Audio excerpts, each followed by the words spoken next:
బందర్కి మచిలీపట్నం అని పేరు ఎలా వచ్చిందో తెలుసా?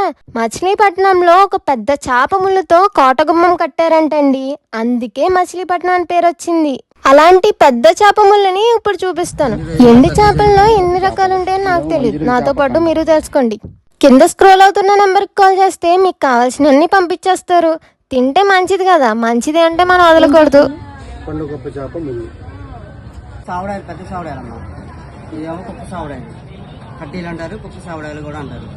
ఇది రొయ్యి పొట్టు, ఇది పూస పరిగిలు, ఇది జల్లలు, ఇది కొరమేను, ఎండి కొరమేను, ఇది గొరకలు, ఇది మేమ చేపలు, ఇదేమో చెప్పలు సావడాయలు, ఈ ఉప్పు సావడాయలు చిన్నవి, ఇది వంజరం చేప, ఇది ఎండి రొయ్యలు తెల్లయి, ఎండు రొయ్యలు ఎర్రయి, మెత్తళ్ళు తెల్లయి, ఇవి గొరక చేప తట్టాలు, ఇవి మేన్ చేప పెద్ద, ఇది కానాకంత,